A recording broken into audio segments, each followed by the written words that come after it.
وەڵامی یاداشتی پرساندنی سەرۆکی حکوومەت و جێگرەکەی وەزیری دارایی لەسەر بڕینی موچەی فەرمانبەران خرایە بەرنامەی کاری دانیشتنی پەرلەمان. وەڵامی پرساندنەکەی سەرۆکی حکوومەت و جێگرەکەی وەزیری دارایی لای فراکسیۆنەکانی ئۆپۆزیسیۆن قەناعەت پێهێن نەبوون. ئێمە بەڕاستی مقتەنیعنین بەم وەڵامە و لێرەوەم داوا دەکەم کە بچینە سەر پرۆسەی دەنگدان لەسەر لێسەندنەوەی متمانە لە سەرۆکی حکوومەت. فراکسیۆنی کۆمەڵی ئیسلامیش دەڵێت سەلماندمان لێبڕینی موچە بە هەموو شێوەیەک نایاساییە و گەرداهات لە دەستێکی ئەمیندا بێت بەشی موچە و خەرجیش دەکات. ئێمە باسی نایاسایی لێبڕینی سەدا 21 و سەدا 21ێکی کە بە سەدا 18ی موچەی موچەخۆرانی هەرێمی کوردستانمان کرد و بە کۆمەڵێک بەڵگەی یاسایی سەلماندمان کە ئەو بڕیاری حکوومەت هەرێمی کوردستان بڕیارێکی نایاساییە و پێویستە ئەو بڕیارە هەڵبژێندرێتەوە و سەلماندمان و باسمان کرد کە ئەو داهاتە لە هەرێمی کوردستانە ئەگەر بە شێوەیەکی دادگەرانە و بە شێوەیەکی ڕێکوپێک و لە دەستێکی ئەمیندا بێ دڵنیاین بەشی موچە و بودجەی هەرێمی کوردستان دەکات.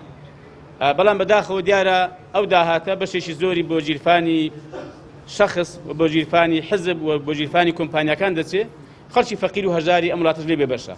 بۆیە ئێمە کاتێک کە باسی وەڵامەکانی حکوومەت کرا بەڕاستی ئەمە بە ئینساف و بە ویژدان و جێشم لێگرت، بەڵام بەداخەوە هیچ وەڵامی پرسیارەکەی ئێمەی تێدا نەبوو کە حکوومەت بە چی یاسایەک سەدا 21 لە موچەی موچەخۆران بڕیوە و بە 6 ڕۆژیش موچەی دابەش کردووە. فراکسیۆنی یەکگرتووی ئیسلامیش دەڵێت سەرۆکایەتی پەرلەمان کۆبوونەوەیەکی ناپەیڕەوی بۆ وەڵامی یاداشتەکەی پرساندنی تیمی حکوومەت بەڕێوە برد و چەند پێشێلکاریەکی پێڕەوی لە کۆبوونەوەکەدا کراوە.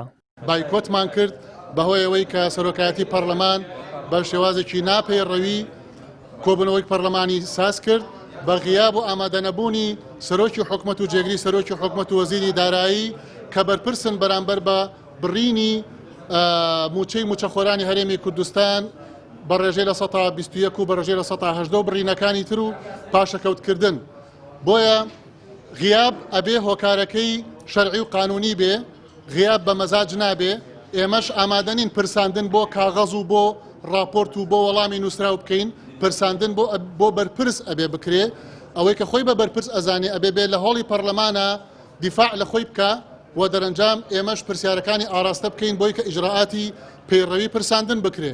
فراکسیۆنی نەوەی نوێژ دەڵێت پێویستە سەرۆکی حکوومەت جورئەتی ئەوەی هەبێت بێتە پەرلەمان تاک و وەڵامی پرسیارەکان لەسەر قوتی هاوڵاتیان بداتەوە، بەڵام حکوومەت ئەوەندە بڕیاری نایاسایی داوە ناتوانێت بۆ پرساندن بێتە بەردەم پەرلەمانتاران و ئامادە بێت.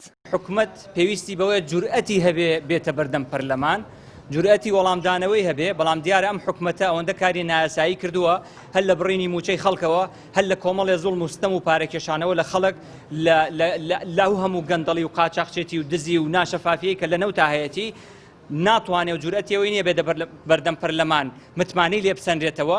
بۆیە ئێمە ئەمڕۆ وەکو ئەو فراکسیۆنە ئۆپۆزیسیۆنانەی کە پێکەوە پرساندنی حکوومەتمان کردبوو لە ناو پەرلەمانە ئەم حەقیقەتانەمان باس کرد و وتمان بڕینی موچەی خەڵک نایاسایی و ناقانونیە و هەر لەوێ زانیمان ئەوان دەنگی دژوەر ناگرن و ناقانونی و ناپەیڕەویەکەن. بۆ ئێمە خۆمان لە کاتی قسەکردنی خۆمانە دەنگماندا بە هەڵوەشانەوە و متمانە لێسەنەوە لەم حکوومەتە. کۆبوونەوەکەی پەرلەمانی کوردستان بۆ پرساندنی سەرۆکی حکوومەتی هەرێم و جێگرەکەی وەزیری دارایی لەسەر بڕینی موچەی فەرمانبەران ئەنجامێکی ئەوە تۆی لێ نەکەوتەوە و تیمی حکوومەتیش ئامادەی کۆبوونەوەکە نەبوون.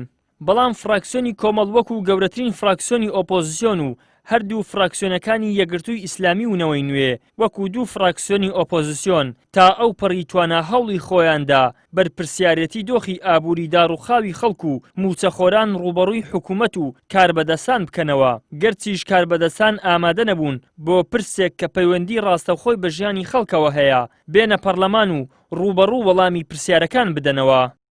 ئیدریس محەممەد، کەناڵی ئاسمانی پەیام، هەولێر.